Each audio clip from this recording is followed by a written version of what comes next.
जय गुरुदेव। आप देख रहे हैं जय गुरुदेव चैनल नदवई। और आज हम 27 जनवरी 2025 का ये दिन, बहुत ही गंभीर माहौल। हमारे राजनर भाई जो झार के गांव के रहने वाले हैं, उन्होंने 18 तारीख को अपनी देह छोड़ दी थी। गुरु महाराज की शरण में वो जा चुकी है। उनकी ये महात्मा हम आग्रह करते हैं आज गुरु महाराज की संभाल करें। जय गुरुदेव। विश्वामित्र वशिष्ठ मुनि शोध के लगन धरी, पिता मरण और सिया हरण, और वन में विपत और कर्मगत टारे नहीं। प्रेमियों, तुम संसार की बात कर रहे हो। भगवान जिनको हम भगवान कहते हैं, रात दिन पूजा करते हैं, रोज चिल्लाते हैं, उनको रात तलक का ऐसा मुहूर्त निकाला विश्वामित्र और वशिष्ठ महाराज ने, लेकिन कर्म की गति नहीं टाली गई। उनको रात तलक की जगह वनवास हो गया, पीछे से पिता का मरण हो गया और जंगल में सीता का हरण हो गया। वो भगवान थे तो क्यों नहीं बचा पाए? तो सारी चीज ये जो विधि विधान है वो बना हुआ है, उसको कोई मेट नहीं सकता है प्रेमी। और महात्मा तो उसमें दखल डालते ही नहीं, वो तो अपने जीव की संभाल करते हैं हर तरह से। तुम्हें मालूम नहीं होती कि क्या हो रहा है। अरे प्रेमियों, आए हैं सब जाएंगे, राजा रंक फकीर, और एक सिंहासन चढ़ चला दूजा बना। आना है, सबको जाना है, लेकिन एक तो डोली सज करके और उसमें बैठ करके जाए, और एक हथकड़ियों में जकड़ के घसीटता हुआ खींच कर ले जाया जाए। मरने का तो तरीका है। जैसे कोई पत्थर बाहर पड़ा हुआ है, गर्मी का समय है, अगर उसको पानी में डाल दिया जाए तो वो यानी गलेगा तो नहीं, लेकिन ठंडा तो रहेगा, उसको गर्मी तो नहीं लगेगी। एक पत्थर धूप में पड़ा हुआ वो गर्म होगा। तो ऐसे ही संत महात्माओं के सानिध्य में पहुंच जाते हैं, उनको यानी जन्म मरण का दुख नहीं सताता। और जन्म मरण का दुख कैसा है आप नहीं जानते। अभी राजू भाई के कहीं ऐसी चोट आ जाती, पैर टूट जाता है या कोई हड्डी क्रैक हो जाती, खाट में रात दिन पड़े रहते, तब तुम और ताना देते संसार वाले कि देखो जय गुरुदेव के चेला बनते हैं और खाट में पड़े हुए। नहीं देते। संसार से किसी तरह नहीं जी सकते हो आप। कोई जीने वाला नहीं है संसार के अंदर। हर तरह की दुनिया यहाँ ताना देने के लिए, जीव के लिए, रास्ते से भटकाने के लिए तैयार है। अगर संत मत में जाकर के कोई ध्यान भजन यानी इस परमार्थ के रास्ते पर, भगवान की भक्ति के रास्ते पर कोई चलेगा, अगर कोई हारी बीमारी मुसीबत हो जाएगी तो कहेंगे कि अब तुम्हारो जय गुरुदेव कहाँ हो, तुमने बुखार कैसे आएगो, ये तुम्हारे जुकाम कैसे है, तुम्हारे घर में नुकसान कैसे है। और यानी बढ़िया खाएंगे पीएंगे, बढ़िया रहेंगे। अरे माँ जाए सत्संगन में, माते बाबा जी के माते पैसा लावे, यहाँ तो कछु करा ही ना है। बाबा जी के माते पैसा लिया है और बातें ऐसा आराम कर रो। तो दुनिया प्रेमियों किसी तरह से नहीं जीने देगी। इसी पर एक गुरु महाराज ने कहानी सुनाई कि गुरु का शिष्य था सच्चा। एक दिन वो गांव में गया तो गांव वाले गुरु महाराज की निंदा करने लगी कि तुम्हारा गुरु ऐसा है, तुम्हारा गुरु ऐसा है। अब वो गुस्सा के मारे लौट करके भिक्षा नहीं लाया और आकर के गुरु महाराज के पास आ गया। अब गुरु महाराज के पास आ गया प्रेमियों, तो गुरु महाराज ने कहा कि बच्चा कैसे आज तुम्हारा कुंद मन है, क्यों तुम्हारे चेहरे पर उदासी आ रही है? कि गुरु महाराज आज गांव में संसार वालों ने आपको इतनी गाली दी है कि मैं तो, मेरे कान पक गए सुनते सुनते, और मैं वापस लौट कर आ गया। गुरु महाराज, इनका तुम इंतजाम क्यों नहीं करते हो? ये गाली दे रहे हैं तुमसे और तुम यानी सर्वसमर्थ हैं, सब करने के लायक हैं, क्यों नहीं इनके कर्मों की तुम सजा देते हो? महात्मा जी बोले कि बच्चा रुको, हम आपको बता देंगे, कोई बात नहीं, दिया है, चलो, उनका कोई लेन देन होगा। अब एक दिन गांव में हाथी आ गया। जब गांव में हाथी आ गया तो महात्मा जी शिष्य को ले गए। अब शिष्य को ले गए, जैसे हाथी जा रहा था तो तमाम 10-20 कुत्ता हाथी के पीछे भूस रहे थे, तमाम भूस रहे थे, और हाथी अपनी मस्त चाल में चल रहा था। तो महात्मा जी ने कहा, अरे बच्चा देखा, ये जब कोई कुत्ता इसके पीछे नहीं था तब भी उसी चाल में चल रहा था, और जब 20 कुत्ते इसके पीछे भूख रहे हैं फिर भी उसी मत चाल में चल रहा है, ये इनकी परवाह ही नहीं कर रहा है।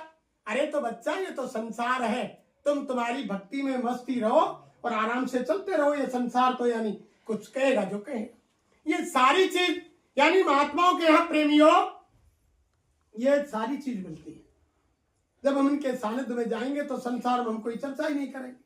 और हम आप ये समझ रहे कि ये होगा एक दूसरा यहाँ केवल संसार लेन देन का है या कोई किसी का नहीं है। तुम ये समझ रहे हो को अपना कहूं किसे में अपना ना या कोई, और अपना कहा जिसे भी काम आया ना कोई, या कोई काम आने वाला नहीं है। अंत में जिनको हम अपना कह रहे हैं कि हमारे बेटा या औलाद है, वो ही एक दिन शमशान भूमि में जा करके और यानी लकड़ी लगा करके सिर फोड़ के हमको जलाएंगे। इन संसार वालों का प्रेमियों ना तो प्यार इस शरीर से है ना आत्मा से है, इनका प्यार है स्वार्थ से, इंसान के काम से, कार्य से। इनका प्यार ना शरीर से है ना आत्मा से। बताओ ना इनका कोई प्यार हो? शरीर में से जीवात्मा निकल जाती है। अगर इनका प्यार शरीर से होता, संसार वालों का, परिवार वालों का, तो शरीर को घर में रखते, नहीं जलाते। लेकिन क्यों जलाते हैं? तो ऐसे सिद्ध होता है कि इनका प्यार शरीर से नहीं। और अगर आत्मा से प्यार होता प्रेमियों, ये पंचभौतिक शरीर छूट गया, उसके बाद दूसरा शरीर आता है लिंग शरीर, जो 17 तत्वों का होता है। 5 यानी कर्मेंद्रियां, 5 ज्ञानेंद्रियां, 10 3 गुण रजोगुण तमोगुण सतोगुण, 4 अंतकरण मन चित्त बुद्धि अहंकार, 17 तत्वों का लिंग शरीर होता है, जो देवताओं का शरीर है। उसमें सुगंधी का आहार होता है। अगर इनका जीवात्मा से प्यार हो संसार वालों का, तो मैं और किसकी कहूं? मान लो अभी मेरा शरीर छूट जाए और मेरे परिवार वाले, घर वाले, बच्चे इसको जलाया, और महीना 2 महीना बाद मैं घर में आ जाऊं लिंग शरीर में 17 तत्व के में, और हमारे लाला की मम्मी सो रही हो और जाके सिर पे हाथ फेर दूं कि क्या कर रही है। अब वो एकदम आंख खोलेगी जब देखेगी कि हैं बिरजू के पापा तुम कैसे। 2-3 दिन लगातार अगर मैं वहां आ गया तो वही परिवार वाले, वही हमारी धर्म पत्नी, वही बच्चे क्या कहेंगे? वो धर्म पत्नी क्या कहेगी कि लाला तारो बाप परेशान करे, रात में रोज आवे, कोई सियानो ऐसो बुला के लाओ, 4 रुपया 10,000 खर्च हो जाए, ऐसो गणित कराओ कि घर भीतर ही पाम नहीं। तो बताओ जीवात्मा से क्या प्यार रहा? संसार वालों का ना शरीर से प्यार है ना जीवात्मा से प्यार है। जीवात्मा अगर तुम्हारे घर में रात में आ जाए तो उसको भी ऐसा गणित कराएंगे कि देरी भीतर ही पाम। ये स्वार्थ का संसार है। इसलिए महात्मा कहते हैं कि आओ लोगों संत शरण में, आओ लोगों संत शरण में, काम यही एक आएगा, ये नर तन अनमोल मिला है, बार बार नहीं पाएगा। महात्माओं से दोस्ती कर लो, इनसे प्रेम कर लो, ये सच्चे साथी हैं। ये श्लोक में भी काम आएंगे, संसार में भी तुम्हारे कार्य संवारेंगे और उस लोक में भी तुम्हारी सहायता करेंगे। गुरु महाराज ने कहा ना, अरे के बच्चा मुसीबत संकट में, और संकट की बात छोड़ो, जब तुम्हारे प्राण निकलने लगे, जब शरीर को जीवात्मा छोड़ने लगे, वहाँ यम के दूत, धर्मराज के दूत एक तरफ आत्मा को खींचे, वहाँ खिंचाई हो, उस समय यानी तुम 10 बार जय गुरुदेव अंतर में बोलना, क्योंकि जबान तो तुम्हारी बंद हो जाएगी, बाहर आवाज निकलेगी नहीं, सारी इंद्रियां शिथिल हो जाएंगी। अरे तुम अंतर में बोलना, उस समय मैं मिलूंगा और तुम्हारी मदद करूंगा। गुरु महाराज ने कहा। गुरु महाराज बोले, अरे बच्चा और कोई नाम बोलोगे तो मैं नहीं मिलूंगा। जो मैंने मेरा नाम सिद्ध किया है, जिस नाम को मैंने पकाया है, जो भगवान का सिद्ध किया हुआ और यानी कलयुग का जीता जागता नाम, कलयुग का कल्याणकारी नाम, जब तुम जय गुरुदेव बोलोगे तो मैं मिलूंगा और हर मुसीबत में तुम्हारी रक्षा करूंगा। ऐसा नहीं, इनका नाम सामने जो मूर्ति लगी हुई है, इनका नाम जय गुरुदेव नहीं है। जय गुरुदेव नाम इन्होंने जगाया है, पकाया है, सिद्ध किया है। जैसे सतयुग में हरि नाम से जीवों का कल्याण हुआ, अगर सतयुग के हरि नाम से त्रेता द्वापर कलयुग चारों युगों में कल्याण होता, तो द्वापर के बाद त्रेता के अंदर राम नाम को धरती पर लाने की जरूरत नहीं। जैसे युग परिवर्तन हुआ तो धरती पर त्रेता में राम का आवाहन ऋषि मुनि महात्माओं ने किया, धरती पर राम नाम की शक्ति को बुलाया और नामकरण संस्कार भी महात्माओं ने किया, नाम भी राम का उन्होंने रखा और राम नाम से जीवों का कल्याण। अगर राम के नाम से ही त्रेता द्वापर कलयुग तीनों युगों में जीव का कल्याण होता तो द्वापर में कृष्ण नाम की शक्ति को धरती पर लाने की जरूरत नहीं थी बिल्कुल। तो द्वापर के अंदर कृष्ण नाम को बुलाया गया। अरे राम नाम तो त्रेता में ही तो आया है, उससे पहले युगों में क्या नाम था? उससे पहले भी नाम होगा कोई? ये तो नाम बदलते रहते हैं जैसे युग परिवर्तन होता है। और ऐसे ही धरती पर हमारे गुरु महाराज ने कहा कि भक्त का महात्मा चाहिए, भक्त का गुरु चाहिए, भक्त का नाम चाहिए, भक्त का डॉक्टर चाहिए, भक्त की दवाई चाहिए। अरे पहले समय में लुकमान हकीम और सुखैन वैद्य हुए। आज हम उनका नाम पुकारे कि लुकमान हकीम सुखैन वैद्य मेरी बीमारी ठीक कर दो, क्या बीमारी ठीक हो जाएगी? नहीं होगी। अब ये देखना पड़ेगा कि भक्त का सर्जन डॉक्टर कौन है, भक्त की दवा लेनी पड़ेगी और भक्त के डॉक्टर के पास जाना पड़ेगा। ऐसे ही जो भक्त का नाम है उससे जीव का कल्याण होगा। भक्त के गुरु के पास जाना पड़ेगा, भक्त के महात्मा की तलाश करनी पड़ेगी, भक्त के नाम की तलाश करनी पड़ेगी। तो इस कलयुग के अंदर हमारे गुरु महाराज ने जय गुरुदेव नाम को जगाया है। इनका नाम वही है जो गोसाई महाराज रामचरितमानस लिखने वाले हैं, जो उनका पूरा नाम है गोसाई महाराज का, वही हमारे गुरु महाराज के शरीर का नाम है। जो हमारी माता बहन देवियां अपने घर में जिस पौधे की पूजा करती हैं, उस पूजा वाले पौधे का जो नाम है वही हमारे गुरु महाराज के शरीर का नाम है। नाम हम इसलिए नहीं लेते हैं जैसे आज भी हमारी बुजुर्ग माताएं अपने पति का नाम नहीं लेती हैं। ऐसे ही हम जितने भी सत्संगी और धर्म प्रेमी बैठे हैं, सबकी आत्मा नारी स्वरूप है, या भाई हो या बहनें हो, सबकी आत्मा नारी स्वरूप है। वो स्त्री रूप है। उनके पति उनके सच्चे स्वामी यानी वो परम पिता परमात्मा सतगुरु होते हैं। इन्होंने हमको नामदान दिया। ये हमारी आत्मा के पति हैं, स्वामी हैं। जब ये हमारी आत्मा के पति हैं, स्वामी हैं, तो हम हमारी जबान से इनका नाम कैसे लेंगे? आज तो मॉडर्न समय आ गया, बुजुर्ग माता तो आज भी नहीं लेती है, लेकिन आज की नौजवान बहू बेटियां तो पति का नाम लेकर ही बुलाती। वो समय बदल गया। लेकिन इनका नाम जय गुरुदेव नहीं है। जय गुरुदेव नाम का पूरे हिंदुस्तान में पूरे विश्व में प्रचार करते हैं, इसलिए लोग पुकारते हैं कि बाबा जय गुरुदेव, बाबा जय गुरुदेव के नाम से लोग पुकारते हैं। वो लोग यहाँ धोखा शंका खा जाते हैं। तो धर्म प्रेमियों, ये संसार सारा लेन देन का है। अगर तुमको मनुष्य शरीर सार्थक करना है तो भगवान का भजन करना पड़ेगा। यही सच्ची चीज है और यही चीज साथ में जाएगी, कोई चीज साथ जाने वाली नहीं। और आज के समय में क्या हो गया? पहले समय में तो एक रावण था, एक कंस था, एक दुर्योधन था, तो एक राम को एक कृष्ण को आना पड़ा। आज तो घर घर में रावण कंस हो गए, घर घर में रावण कंस की प्रवृत्ति हो गई, घर घर में रावण कंस। तो बाबा जय गुरुदेव कह रहे हैं कि पहला युद्ध तो यानी महाभारत तो मैदान में हुआ, महाभारत तो मैदान में हुआ पहले, और यानी राम रावण का युद्ध मैदान में हुआ। जब एक रावण था, एक राम को आना पड़ा, एक दुर्योधन, एक कंस था, एक कृष्ण को आना पड़ा। आज घर घर में रावण कंस की प्रवृत्ति है। इतने राम इतने कृष्ण कहां से आएंगे? तो गुरु महाराज ने कहा कि लाशें पड़ी सड़ेंगी घर घर में, उठाने वाले मिलेंगे ना, जमाना बदलेगा। वो अपने ही कर्मों की तलवार बनेगी और वो महाभारत का होगा, घर घर में होगा और आंगन आंगन में होगा। क्यों होगा? अरे भाई, हम वैसे कहते हैं राम को मानते हैं। राम 14 वर्ष वनवास में रहे। बताओ, राम ने किसी अपनी पेट की भूख शांत करने के लिए किसी जानवर को मारा? किसी जीव की हत्या की? कोई शास्त्र बता रहा है? उन्होंने कंदमूल फल खाए। भगवान कृष्ण का इतिहास बता रहा है। उन्होंने किसी जीव की हत्या की? उन्होंने शराब पिया कि मांस खाए, अंडे खाए? कोई धर्मशास्त्र बताता है? अरे जब जिस भगवान को हम भगवान मानते हैं, जब हमारा बाप हमारा पिता शाकाहारी है तो उसकी औलाद को भी शाकाहारी होना चाहिए।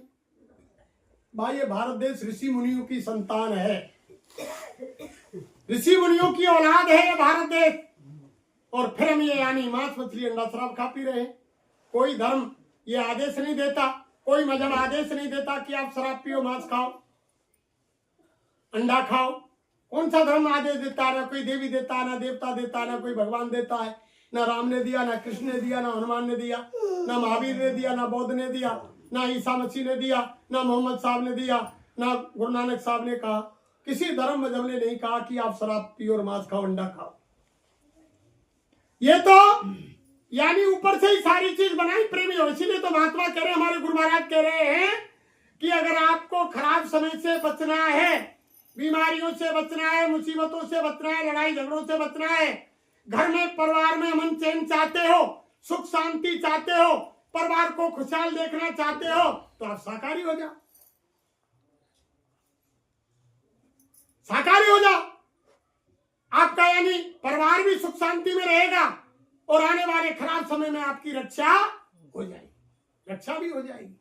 लेकिन लोग नहीं मान रहे। लोग ये कह रहे हैं कि ये तो बाबा जी के जो चेला है तो पागल है गए, इन्हें बहुत लंबो समय है कि बाबा जी का कहना है और शाकाहारी रहना है। शाकाहारी हो जाओगे तो बीमारी से बच जाओगे।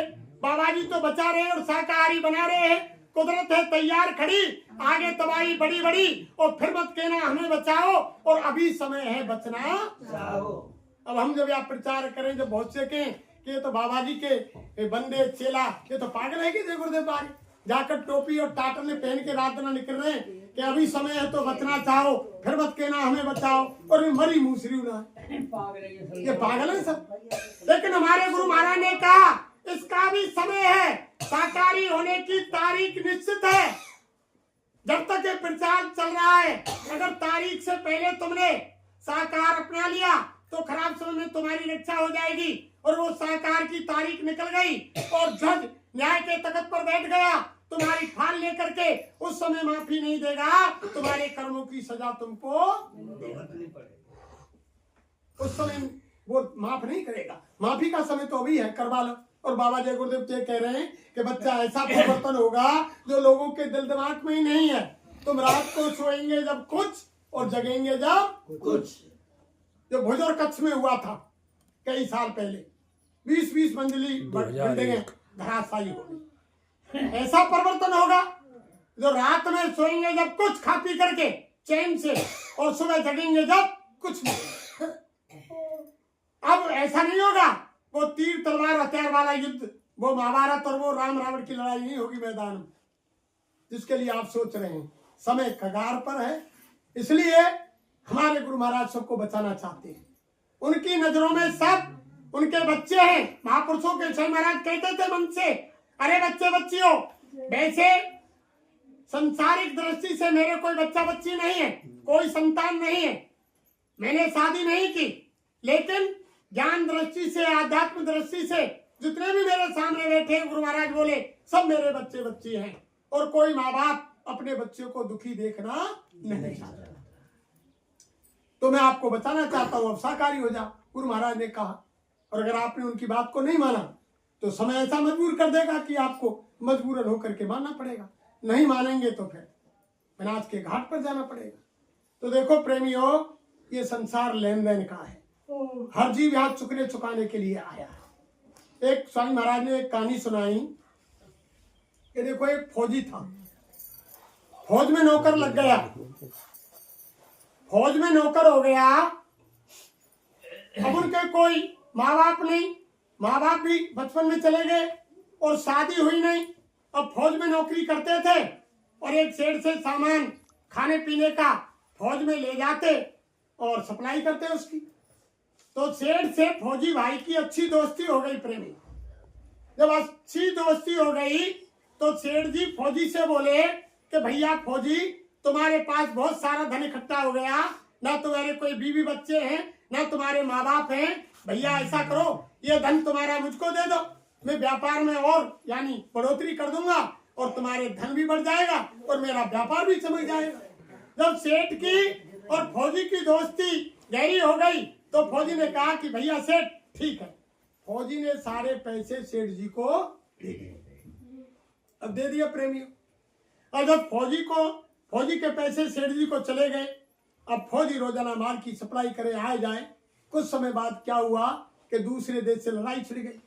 जब लड़ाई छिड़ गई तो सारी सेना को लड़ाई के लिए जाना पड़ा।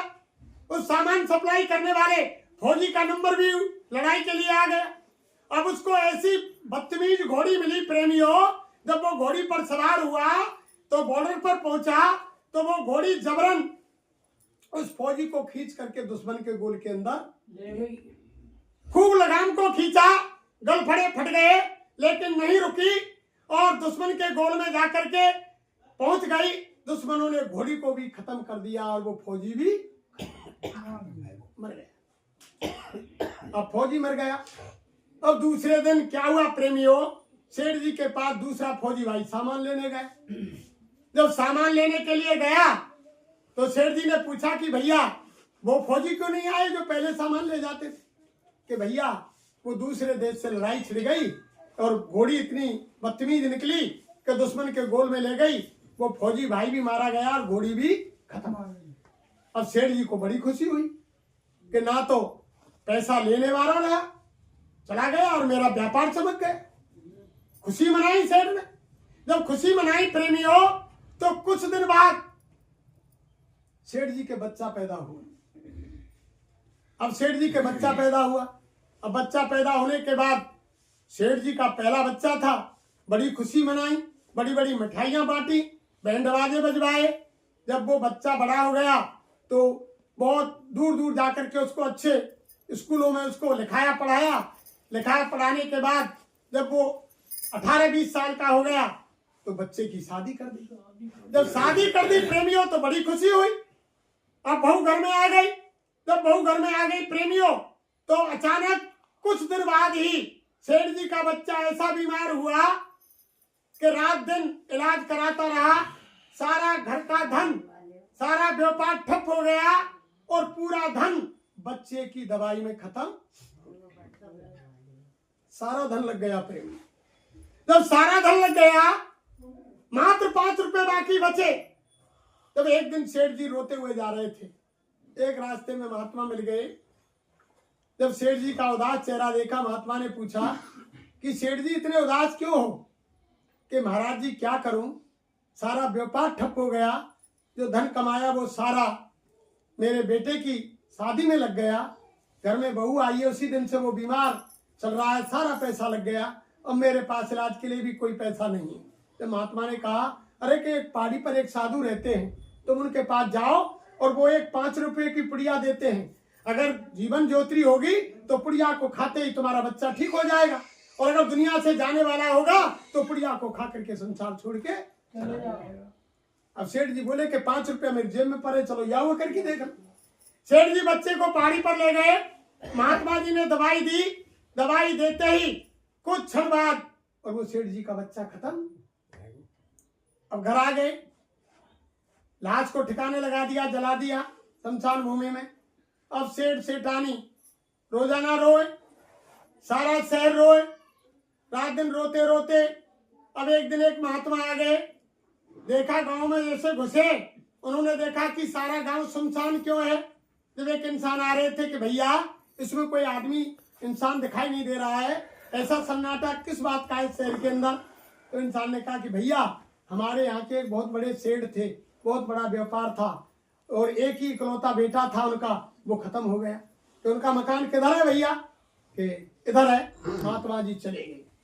सेठ जी बैठे थे, जैसे ही जाकर पहुंचे सेठ जी ने दंडवत प्रणाम किया, महात्मा जी को आसन दिया। महात्मा जी बैठ गए और महात्मा जी ने पूछा कि सेठ जी इतने उदास क्यों हो?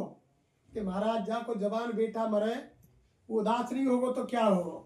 अब महात्मा जी बोले कि उस दिन तो तुमको बड़ी खुशी हुई थी, जिस दिन वो फौजी ने तुमको धन दिया था कि मेरा व्यापार बढ़ जाएगा। उस दिन तो बड़े खुशी हुए कि महाराज मैंने तो वो धन फौजी ते नहीं लिया हो के तेरे कोई औलाद ना है, बहू ना है, बेटा ना है, माँ ना है, बाप ना है, तू धने दे दे, धने में तो लौटा दूंगा, मेरा व्यापार बढ़ जाए। के और उस दिन तो तुम ज्यादा खुशी हुए जिस दिन तुमने खबर सुनी कि फौजी खत्म हो गया लड़ाई में, कि धन को लेने वाला भी नहीं पैदा हुआ और मेरा व्यापार भी चमक गया। कि महाराज खुशी तो हुई है आज संसार में कि ले व्यवहार नारी और व्यापार चमक गो। अब महात्मा बोले कि उस दिन तो तुम बहुत खुशी हुए, ज्यादा ही के ज्यादा ना तुम्हारे बेटा पैदा हुआ, तुम्हारे पैर धरती पे ना लगे। कि महाराज जब संसार में काऊ के औलाद बेटा पैदा हुए तो खुशी हुई है कि बड़ी बड़ी मिठाई बांटी तुमने। कि महाराज ऐसा तो हुई है। तो फिर कही कि उस दिन तो तुम्हारा कोई खुशी का ठिकाना ही नहीं था, जिस दिन तुम्हारे बच्चे को ब्याह कर लाए, बड़े बड़े बैंड बाजे तुमने कई तरह के बजवाए, बड़ी खुशी नाच गान तुम करते चले आ रहे थे। महाराज का बेटा की शादी होए तो ये काम तो खुशी के हो ही, तो अब क्यों रो रहे हो? कि महाराज जवान बेटा मरो, न्यू रो रहा हूं। अरे बच्चा तुम नहीं जानते, ये वही फौजी था तुम्हारा लड़का जिसका धन तुमने लिया। अब सेठ जी ने कहा कि महाराज चलो, ये तो वो फौजी मेरे घर में आ गया, वही था जिसका मैंने धन लिया, चुक गया, सारा धन खत्म हो गया, मैं ब्याज के पैसा ले गया, पर वो जो घर में जवान बहू विधवा बनी बैठी है, रो रही है, वो कौन है? तो महात्मा ने बताया कि वही घोड़ी है जिसने दुश्मन के गोल में जाकर के तुमको जवानी में, भरी जवानी में मरवाया। आज भरी जवानी में वो राण होकर के बैठी। ये संसार प्रेमियों लेन देन का है, एक दूसरे का कर्म का कर्जा चुकने के लिए जीव यहाँ आता है। मिले मिलाए बे मिले, और जिनके पहले मेल और बिना मेल मिलते नहीं, ये कर्मन के ये सारा खेल कर्मों का है। यानी घर में जो जीव आएगा, बच्चा आएगा, वो अपना लेन देन चुकने के लिए आता है, यहाँ कोई किसी का नहीं है। और हम आप समझ रहे कि मेरा है मेरा है। अरे महात्मा कहते हैं हम मना नहीं करते, उनके लेन देन का कर्जा है, धीरे से महात्माओं की दया से चुकता कर दो उनका लेन देन। यानी दिन में दुकान दफ्तर खेती का काम ईमानदारी मेहनत से करो, और घर में आओ जो बाल बच्चों की सेवा करो, आए गए का आदर सत्कार करो। जब संसार का कोई काम तुम्हारे पास नहीं हो, खाट में लेट कर बैठ कर सच्ची आत्मा से सच्चे भगवान का भजन कर लो, तुम्हारा ये मनुष्य शरीर सार्थक हो जाएगा। ये गुरु महाराज ने कहा। अरे वो मना थोड़ी करते हैं कि तुम लेन देन का कर्जा मत चुकाओ, जब तक लेन देन का कर्जा नहीं चुकेगा तब तक जीव यहाँ से फारकती नहीं होगा। ऐसा महात्माओं ने कहा कि किसी पड़ोसी के खेत से एक अन्न का दाना तुम्हारे पास आ गया तो एक अन्न के दाना का भी ब्याज लग के तुमको चुकाना पड़ेगा, एक ही चुकाना पड़ेगा। एक बार की बात, गुरु नानक देव बाला और मर्दाना के साथ बाहर जा रहे थे। एक मक्का का खेत पका हुआ था प्रेम। अब नानक देव बोले मर्दाना से कि बच्चा, दाने दाने पर लिखा है खाने वाले का। जब उन्होंने एक मक्का के पेड़ से एक अणिया तोड़ ली, मर्दाना एक दाना उसमें से लिया और लेकर के मुट्ठी में बंद कर लिया, और नानक देव से बोले कि गुरु महाराज ये बताओ, ये दाना जो मैंने तोड़ कर रखा है किसके भाग में है? और नानक देव बोले कि बच्चा, एक मुर्गी का बच्चा है, उसके नसीब का दाना है। अब रास्ता चलते जा रहे थे, अब मुट्ठी के दाने को लेकर के और झटकू मर्दाना कि देखो ये मुर्गी के बाद पेट में कैसे जाए दाना, जब खुद फक्याएगा होगा। जैसे वालू फक्याए हो तो सांस को ऐसा झटका आओ जब बाकी नकुआ मुंह पर जाके वो फंसो। अब फंसको रास्ता चलते चलते जा रहे थे। अब मर्दाना कहने लगे कि गुरु महाराज ये तो मेरे बड़ी हालत खराब हो रही है, दाना नाक में फंस गया, कि चलो बच्चा आगे गांव आ रहा है, किसी से पूछेंगे कोई इलाज ही हो। अब गांव में गए वहां तो एक वैद्य जी थे कि भैया ताकि नाक में और मक्का को दानों फंस गए, तो मानो कोई ऐसी दवाई सुंगाई छींक की। अब वो जैसे ही माने छींक और छींक के संग वो मक्का को दानों बाहर निकलो, दूर मुर्गी को बच्चा खड़े वो दौड़ के आओ पटवा दाने। जब बताया नानक देव ने कि देखो दाने दाने पर लिखा है खाने वाले का, ऐसे नहीं होता। तब आप ये समझ रहे, हर चीज भाग से मिलती है, समय से पहले और भाग से अधिक ना किसी को मिली और ना मिले। और अगर कोई बेईमानी करके आप इधर उधर से ले आओगे तो हमारे गुरु महाराज ने क्या कहा, अरे कि बच्चा तुम्हारे घर के अंदर नेक कमाई के 10,000 रुपए रखे हैं, तुम्हारी खून पसीना की 20 लोन की कमाई का, और तुम 50,000 1 लाख कहीं से बेईमानी करके ले आए और उसी ईमानदारी के धन के पास रख दिया, तो एक समय ऐसा आएगा हारी बीमारी मौत मुकदमा के वो 10,000 रुपए को भी लपेट करके ले जाएगी, वो भी चलेगा। तभी तो हमारे गुरु महाराज कहते हैं कि ईमानदारी मेहनत की कमाई करो, उसमें आपका पूरा पड़ेगा। सारी व्यवस्था है भाई, ये हर चीज से बचाते हैं। जब तुम उनके सानिध्य में पहुंच जाएंगे और बीमारी तकलीफ। इन्होंने कहा जवान से मंच पर, अरे बच्चा तुम जय गुरुदेव नाम बोल करके बाहर निकल पड़ो, और जब तुम रास्ते में जाओगे कोई तुम्हारे कांटा लगना होगा तो मैं तुम्हें कांटा नहीं लगने दूंगा। कांटे के ऊपर मेरा हाथ होगा और मेरे हाथ के ऊपर तुम्हारा पैर। इतनी ये, लेकिन समझने वाले समझते हैं। वैसे होता है। अब वैसे लोग थे, हम के संसार वाले थे। बहुत कहानी गुरु महाराज की ऐसी है, दिन हम सुनाए सामने इनके रखे लोगों के सामने, तो लोग कहेंगे कि असंभव है, असंभव है। ये हर समय अंग संग 24 घंटे रहते हैं। अब हमारे भाई राजू कुछ सामान ले जा रहे भंडारे को, अम्मा किसी हमारे प्रेमी भाई के वो नसीब नहीं था, बाजरा रोड पर फैल गया, जाको खाने को वो खावे वो नहीं था। पहले दिसंबर के महीने में कर रहे थे, तब रोक दिया, अब जनवरी में लेके गए तो वो नसीब में नहीं था। तो ये सारी चीज ऐसा नहीं है, इसलिए कोई गुरु महाराज के वचनों पर प्रेमियों कोई शंका मत करो। शंका विनाश की जड़ होती है।